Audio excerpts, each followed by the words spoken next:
Saudara, penolakan sejumlah pihak atas keikutsertaan timnas Israel dalam laga Piala Dunia U20 jika berlangsung di Indonesia berbuntut panjang. Indonesia akhirnya dibatalkan menjadi tuan rumah ajang bergengsi tersebut oleh organisasi sepak bola dunia FIFA sebagai pemilik event. Dalam sekejap, keputusan ini membuat mimpi anak-anak bangsa, terutama timnas U20 yang sudah berlatih selama kurang lebih 2 tahun, harus buyar karena penolakan yang beralasan politis. Lalu haruskah sebenarnya olahraga seperti sepak bola di Indonesia dicampur aduk dengan politik?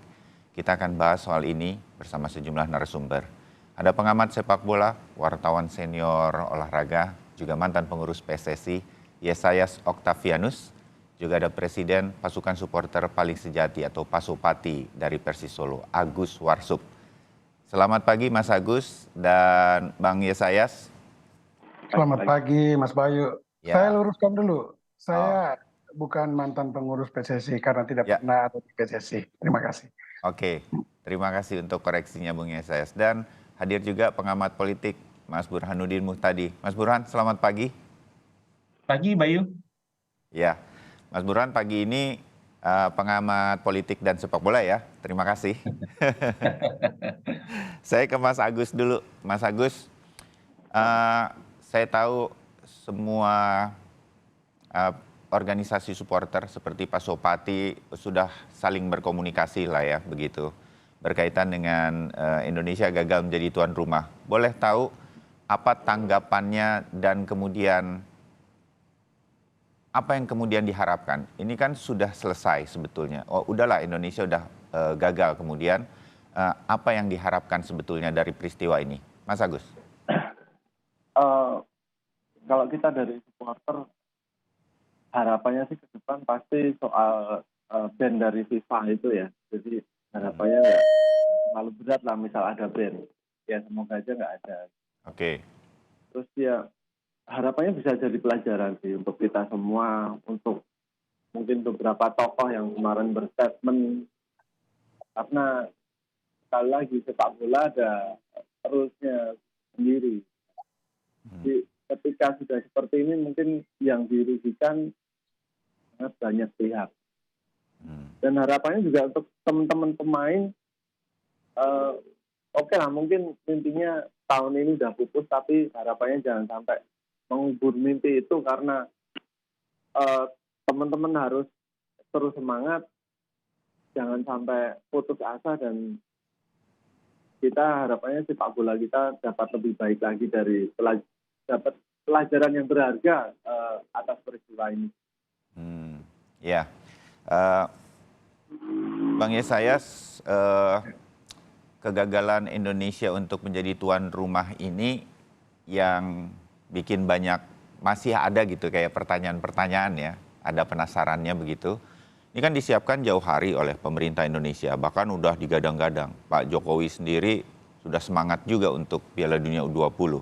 Dan banyak tokoh juga sudah bersiap. Coba bayangkan begini, saya mau bayangkan ke pemirsa Sapa Indonesia juga. Juni 2022, itu semua tim sudah terlihat, termasuk timnas Israel. Indonesia masih nggak ada apa-apa tuh. Masih calon tuan rumah, nggak ada ribut-ribut. Begitu masuk di tahun 2023, ada isu-isu kami menolak timnas Israel. Baru kemudian ada lonjakan-lonjakan yang hitungannya sudah tinggal beberapa waktu lagi ke bulan Mei. Ya tinggal tersisa bulan April. Ini besok sudah April sebetulnya, dan tanggal 20 Mei itu kita sudah menyelenggarakan sebetulnya. Dan kita siap sebenarnya. Kita siap. Yang nggak siap itu dengan situasi-situasi politisnya. Makanya FIFA kan bilang kemudian kondisi terkini di Indonesia. Memang olahraga sebetulnya nggak bisa lepas-lepas juga dari situasi politis.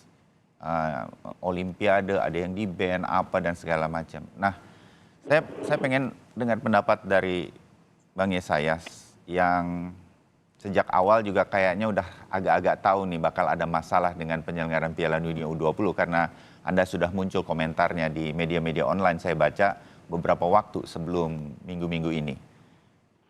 Di mana salahnya sehingga kemudian kita harus lebih sakit hati karena udah dekat-dekat eventnya baru kita jadi rame. Padahal ini kan sebetulnya bisa dilihat papan caturnya. Oh, Israel masuk. Oh, 2023 itu tahun politik, ada pemilu 2024. Itu semua bisa diprediksi sedemikian rupa. Bahkan ketika kita melamar menjadi tuan rumah Piala Dunia U20. Bung Yesayas. Ya, sebetulnya klimaksnya itu terjadi hari Rabu kemarin. Tanggal 29 ketika FIFA dalam press release-nya mengumumkan mencabut hak kita sebagai penyelenggara Piala Dunia U20. Saya juga sebetulnya tidak mau mundur ke belakang.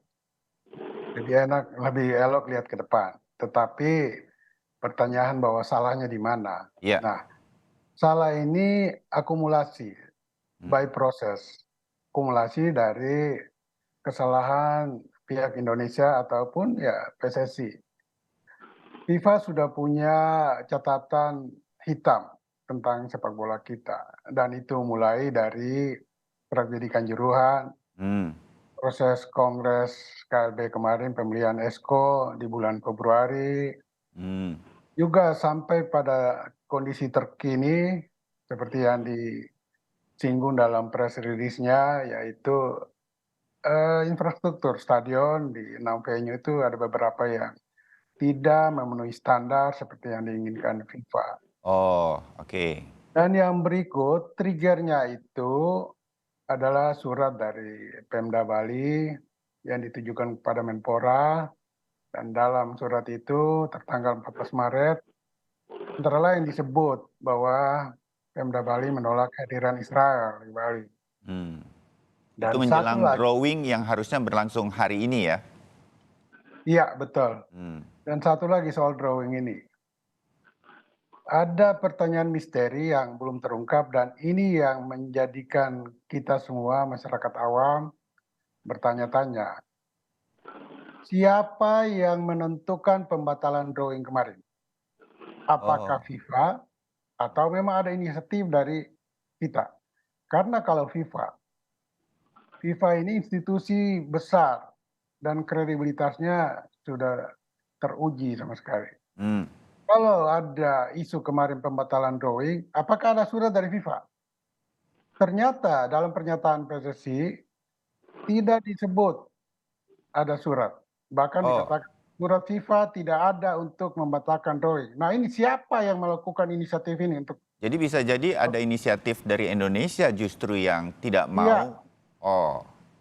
Iya, poinnya di sana. Nah, ini yang harus dibuka oleh pemerintah atau oleh PSSI. Harus dijelaskan entah siapa pihaknya. Tidak mungkin dasar pengambilan sikap tegas PSSI FIFA terhadap Indonesia dalam kepentingan penyelenggaraan Piala Dunia. Salah satunya adalah FIFA sangat tersinggung dengan pembatalan sepihak dari Indonesia untuk melakukan drawing pada hari ini. Karena sampai saat ini surat FIFA itu tidak ada yang menyatakan bahwa kami menunda drawing untuk tanggal 31 Maret. Nah, ini pertanyaan misteri yang harus diungkapkan oleh pemerintah. Harus dibuka dan siapa yang bertanggung jawab di sana. Oke. Kira-kira Mas Bayu. Menarik karena saya jadi semacam membuka sesuatu lagi. Jangan-jangan kalau Bang Yesayas bilang Indonesia sengaja tidak mau drawing ini dilakukan, ini kan salah satu rangkaian penting event yang tidak boleh batal sebetulnya, dan pasti kalau ini batal ini pasti mengganggu status tuan rumah kan soalnya. Betul. Bukan keinginan pembatalannya, tetapi siapa yang mengumumkan pembatalan itu harus terjadi di tanggal 31 ini. Karena surat FIFA tidak pernah dihadirkan yang menyatakan FIFA menunda dulu undian itu. Tidak ada sampai saat ini. Jadi tolong pemerintah atau PSSI membuka itu. Memberikan pernyataan resmi kepada masyarakat bahwa ini ada surat tertanggal sekian dari FIFA yang menyatakan penundaan drawing pada tanggal 31 Maret. Ya, kalau saja, ini saya sedikit berandai, mohon maaf. Ya. Kalau ternyata ini inisiasinya dari pemerintah Indonesia, siapapun itu, mungkin PSSI atau bagaimana, ini berarti kan Indonesia dalam tanda petik mengundurkan diri sebetulnya dari tuan rumah. Kira-kira gitu kan Bang Yesayas? salah satunya indikasi itu, tapi yang indikasi lain, FIFA itu marah karena ada pelanggaran etika di sana. Pelanggaran etika yang dilakukan Indonesia. Mengapa mereka lakukan penundaan ROI tanpa memberitahukan FIFA? Padahal itu hak FIFA untuk melakukannya. Kalau perlu, kalau tidak perlu. Nah ini pertanyaan besar. Karena kita melakukan itu asal dasar inisiatif, indikasinya ya inisiatif kita, maka FIFA marah. Kedua, surat dari Pemda Bali itu adalah intervensi terang-terangan terhadap sepak bola dan FIFA sangat alergi dan tabu untuk itu. Kenapa surat dari Pemda Bali ke Menpora harus diketahui FIFA? Dari BNSS kita jadi tahu SOP dari FIFA ini yang begitu ketat. Jadi ada ketersinggungan itu. Terima kasih jadi akumulasi dari berbagai masalah di sepak bola kita. Kita simpan untuk kita pertanyakan kepada berbagai pihak, mungkin PSSI dan juga pihak pemerintah. Mas Burhan, yang menarik nih, saya mau sedikit dari sisi politis ya. Begitu ada isu tidak boleh timnas Israel datang ke Indonesia di Piala Dunia U20 dari sekelompok pihak begitu. Bagi saya, memang agak cukup mengagetkan ketika kemudian muncul penolakan pertama dari Gubernur Bali. Wong Bali saya tahu sangat toleran terhadap berbagai hal keras termasuk SARA kok. Sholat Jumat kita dijagain sama warga di Bali. Malam Natal, perayaan di gereja kita dijaga dengan baik oleh warga Bali. Itu pulau salah satu paling toleran mungkin, bukan saja di Indonesia, tetapi di dunia. Karena mereka tahu wisata, kedatangan wisatawan dalam berbagai event. Coba bayangkan, provinsi mana yang event internasionalnya paling banyak dilakukan? Bali pasti jawabannya. Tetapi kemudian menolak. Satu. Dan dari PDI Perjuangan. Yang lebih mengagetkan lagi, kalau boleh begitu, dan ini menjadi perbincangan, bahkan sampai sekarang kemudian jadi teman-teman pasti dari penggemar sepak bola juga jadi dalam tanda petik menyerang Pak Ganjar Pranowo. Pak Ganjar Pranowo juga ikut menolak sedemikian rupa. Ini kan jadi mengundang, ini benar nih tampaknya isu politisnya itu sangat begitu kental. Mas Burhan punya amatan juga kira-kira apa yang sebenarnya terjadi. Mas Burhan? Ya, begini Bayu ya. Jadi kalau kita lihat sejak Juli 2022 ada kepastian Israel lolos kualifikasi, itu baru bulan Agustus ya 2022 ada statement tetapi tidak begitu kencang dari sebagian kecil elit PDI Perjuangan yang menolak kehadiran Israel. Tapi suaranya sayup-sayup saja. Nah, yang menarik adalah kalau kita trace back statement Pak Wayan Koster itu sebelum Maret pertengahan 2023 itu menyatakan siap berkali-kali Bali sebagai tuan rumah Piala U20. Jadi, kalau kita lihat di media rekam jejak pernyataan Pak Wayan Koster atau Pak Ganjar Pranowo, itu kedua tuan rumah dari 6 stadion yang akan dijadwalkan sebagai tuan rumah pelaksanaan U20, itu dua-duanya menyatakan siap untuk menjadi tuan rumah paling besar dalam sejarah penyelenggaraan Piala U20. Itu pernyataan di media sebelum 14 Maret 2023 gitu ya. Jadi kalau kemudian Bayu mengatakan mengapa di pertengahan 2023 bulan Maret baru muncul pernyataan dari kedua gubernur atau kepala daerah yang akan menjadi tuan rumah yang menolak secara serentak, itu satu misteri yang patut kita lacak. Mengapa demikian? Jadi saya pikir Mas Burhan tahu nih, jadi kemudian bocorin ke kita. Masih misteri juga ya?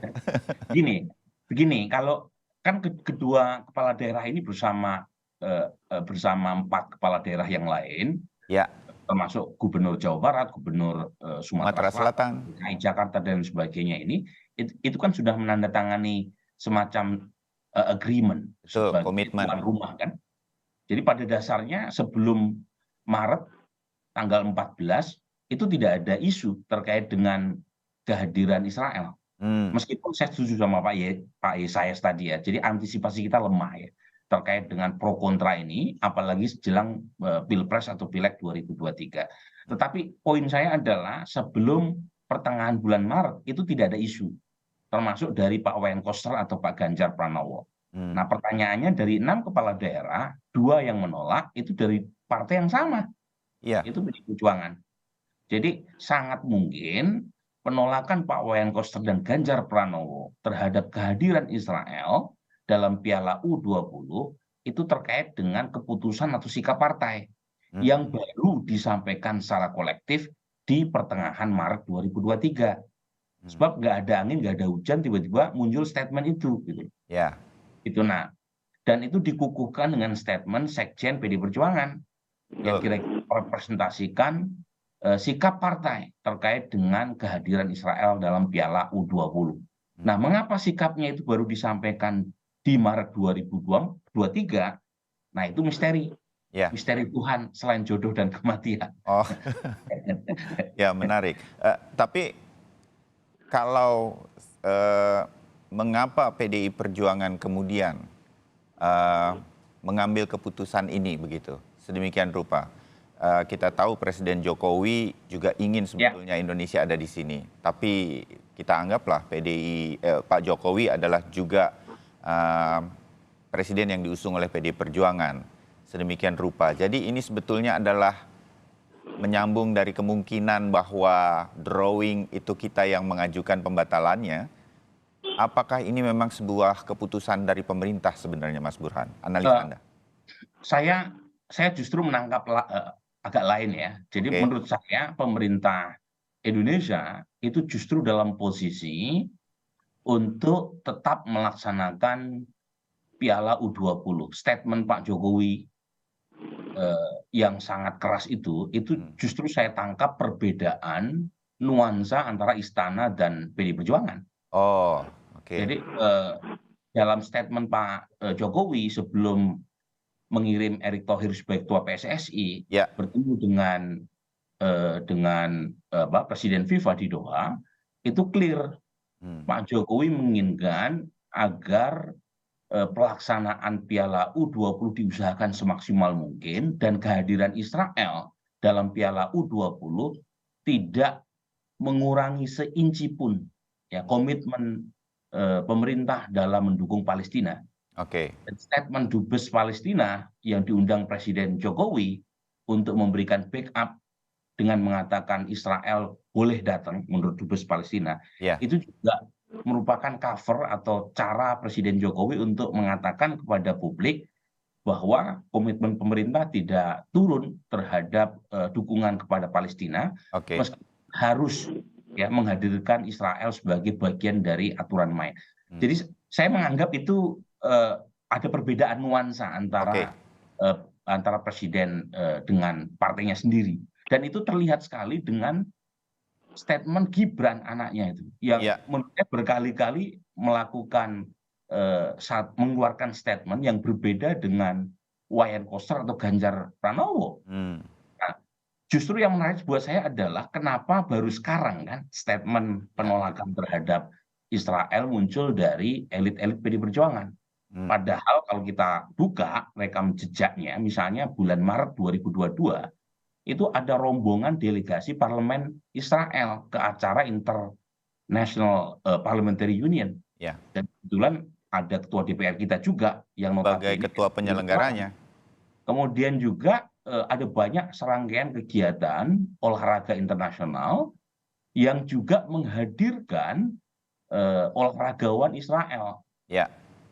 Dan itu tidak ada penolakan sama sekali. Jadi memang kalau misalnya komitmen terhadap konstitusi itu betul, tetapi kenapa selektif hanya berkaitan dengan isu sepak bola. Padahal kalau mau bicara politik itu justru yang terjadi pada saat IPU itu Interparliamentary Union, karena mereka merepresentasikan kekuatan politik Israel dalam acara IPU yang digelar di Bali, yang tuan rumahnya kebetulan Pak Wayan Koster juga, gitu loh. Jadi lagi-lagi ini sesuatu yang menurut saya baca sebagai miskalkulasi dari elit PDI Perjuangan ketika mengeluarkan statement menolak Israel dalam Piala U20 alih-alih menambah dukungan, terutama dari kelompok yang menolak Israel, yang terjadi justru bumerang. Survei saya terakhir, survei saya bulan Mas Burhan, tanggal 22 sampai 27 Maret 2023. Mas Burhan, saya potong sedikit Mas Burhan. Hasil surveinya ditahan ya. Kita langsung sampaikan nanti usai kita jeda. Saya harus jeda sebentar. Mas Agus dan juga Bang Yesayas tetap bersama kami.